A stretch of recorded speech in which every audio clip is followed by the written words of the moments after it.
ETF index mutual funds నేర్చుకుని stock మార్కెట్లో రాణించాలనుకుంటున్నారా? వెంటనే ఈ నెంబర్కి కాల్ చేయండి.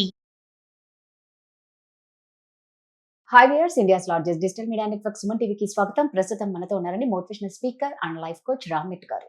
నిన్న జరిగిన ఘోరం చూస్తే విశాఖలో టీచర్ ఒక చెంపదెబ్బ కొడితే బాబు ప్రాణమే పోయింది. ఏంటి, మనం ఇంట్లో కూడా పిల్లల్ని కామన్ గా కొడుతూ ఉంటాం, అంతలోనే ప్రాణం పోవడం ఏంటి అంటే భయం వేస్తుంది. సో దీని గురించి రామ్ గారి నుంచి తెలుసుకుందాం. నమస్తే రామ్ గారు. నమస్తే అండి. మామూలుగా ఫస్ట్ ఎవరినైనా కొట్టాలి అంటే ఎవరికైనా ఈ చెంప మీదే కనిపిస్తుంది.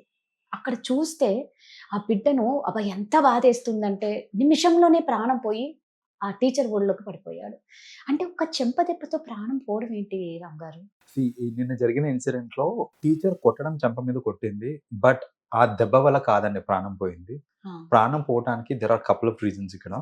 ఒకటి ఏంటంటే భయం. ఆ అబ్బాయి ఎంత ఆ యాంగ్జైటీ ఎంత పెరిగిపోయింది అని అంటే టీచర్ ఇప్పుడు కొడుతుంది నన్ను అనే యాంగ్జైటీ పెరిగిపోయి అసలు ఊపిరి ఆడకుండా, అంటే ఉక్కబట్టి ఏడ్ చేసేయడం వల్ల ఊపిరి సరిగ్గా అందక చనిపోయాడు ఆ అబ్బాయి. ఇప్పుడు చూడండి, అక్కడ ఒకటి ఏంటంటే యాంగ్జైటీ ఎక్కువైపోవడము, రెండోది కరెక్ట్ గా బ్రెత్ అందకపోవడము.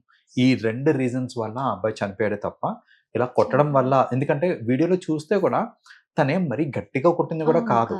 నార్మల్ గా ఒక పిల్లవాడిని ఎలాగైతే కొడతారో అలాగే కొట్టారు. కానీ అదేంటంటే ఆ కొట్టిన తర్వాత ఆ భయం ఇంకా పీక్, అంటే ఇంకా కొడతారు నన్ను, చితక బాధదేమో నన్ను టీచర్ అనే ఒక థాట్ లో ఆ ఊపిరి అందక లేదా యాంగ్జైటీ ఎక్కువైపోయి చనిపోయారు ఆ అబ్బాయి. అంటే ఇంకోటి కూడా ఆ అబ్బాయి బటన్స్ తీస్తూ ఉంది. అది తప్పండి. సో బేసిక్ గా టీచర్ చేసిన బిగ్గెస్ట్ మిస్టేక్ అదే. ఇక్కడ అందరి ముందు బట్టలు ఇట్లా విప్పడానికి ట్రై చేయటము, ట్రై చేసేటప్పుడు ఏంటంటే ఆ ఏడుపు ఇంకా ఎక్కువైపోయి వద్దు వద్దు అని మొత్తుకుంటూ, సో అక్కడ ఏంటంటే అందరి ముందు నా పరువు పోతుంది, నన్ను బట్టలు కూడా తీసి మరి నన్ను కొడుతుంది అనే ఆ భయం ఇంకా ఎక్కువైపోయింది. పనిష్మెంట్ అనేది పనిష్మెంట్ లాగానే ఉండాలండి. ఏ వయసుకి తగ్గ పనిష్మెంట్ ఆ వయసుకి ఇవ్వాలి తప్ప, పనిష్మెంట్ ఇచ్చే ఒక మెయిన్ పర్పస్ ఏంటిది అని అంటే ఒక స్టూడెంట్ ని డిసిప్లిన్ పెట్టడం అనేది మెయిన్ పర్పస్.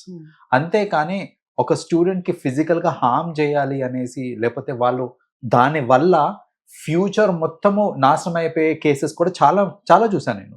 ఇప్పుడు ఏంటంటే ఒక్కోసారి ట్రామటైజ్ అయిపోతారండి, వాళ్ళకి లో సెల్ఫ్ ఎస్టీమ్ ఉంటుంది, కాన్ఫిడెన్స్ దెబ్బతింటుంది.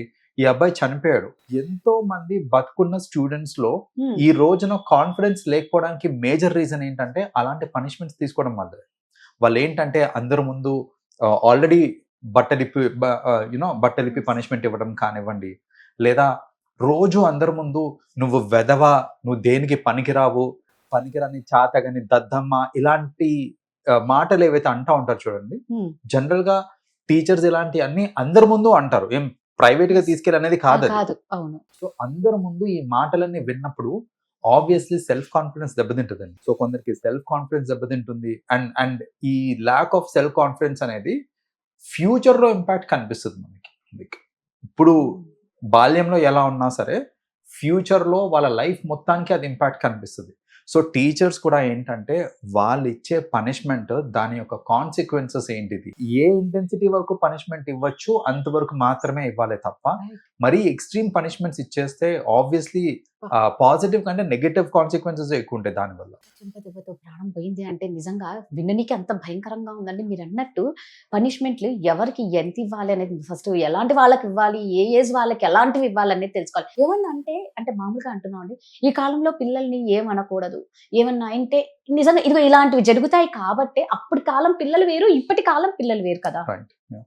అప్పట్లో కూడా వాళ్ళు ఇచ్చే పనిష్మెంట్స్ కూడా ఎలా ఉండేవాళ్ళంటే కొట్టేవాళ్ళు, స్టిక్ తీసుకొని బెల్ట్ తో స్టిక్ తో కొట్టేవాళ్ళు. కానీ వాళ్ళు కొట్టేటప్పుడు కాళ్ళ మీద, చేతుల మీద అండ్ ఆర్ బ్యాక్ మీద అలా కొట్టేవాళ్ళే తప్ప ఈ మధ్యన చెంపదెబ్బలు కొట్టడము లేదా చెవును పట్టుకొని ఇలా లాగటం లాంటివి చేస్తుంటారు చూడండి, అవి అక్కడ ప్రాబ్లం అవుతాయి అన్నమాట.